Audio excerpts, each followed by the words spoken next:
procedura shprokurimit të dyshim të aparat që qarkullojnë të zhdukën e kështu me radhë, ishte po themi edhe hapja një kampusi në Shqipëri me qëllim që vendet e rajonit, pra jo vetëm Shqipëria, sepse do të pasur parasysh që nga 32 studentë që ka kampusi i Kolegjit të Evropës në Shqipëri, vetëm 2-3 më duket janë po themi shteta shqiptar, pjesa tjetër vinë nga vendet e rajonit, pra nuk është thjesht një kampus që është bërë kështu për të ndihmuar studentët shqiptar apo studiuesit shqiptar për të filluar në studime evropiane, në mënyrë që të përgatiteshin për antarësimin, po themi kurdo që të ndodhte i Shqipërisë, po dhe i vendeve të tjera.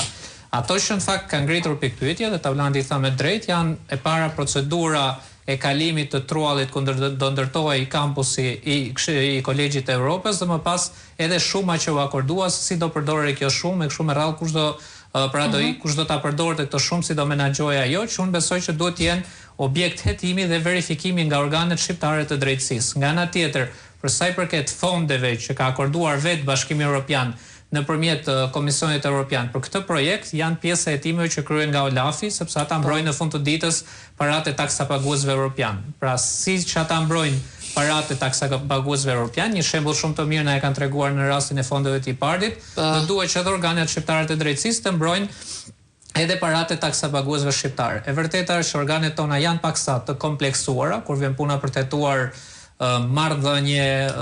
kontrata, financime, fonde dhe grante që kanë të bëjnë me partnerë ndërkombëtar, se në këtë mes ai ka përdorur disi. Mos harrojmë dhe Ilir Beqa është sot atje ku është, jo për çështjet e tenderave të shëndetësisë, por për menaxhimin e një tjetër projekti me fonde europiane. Me fondet e Bashkimit Evropian, pra që ishin në fushën bujqësisë kështu. E vërtet, por në çdo rast unë shpresoj shumë që domethënë ajo që ne po shohim që ndodhi sot me Federica Mogherinin nga prokuror dhe gjykatës evropian, të ndodhë e njëjta situatë edhe në Shqipëri, sa i përket parave taksapaguesve shqiptar dhe pasurive taksapaguesve shqiptar të cilat janë akorduar për këtë projekt, që ngre disa pikpyetje apo ngre disa dyshime mbi mënyrën efikasitetin dhe transparencën e përdorimit të fondeve. Sigurisht nuk mund të mos bëj përshtypje fjala bie, që nuk parë sot pas që u arrestua ose ndalua Federica Mogherini, po nuk parë sot Ursula von der Leyen, presidente e Komisionit Evropian, të dilte dhe të thoshte se si gjykatësit dhe prokurorët na kanë cenuar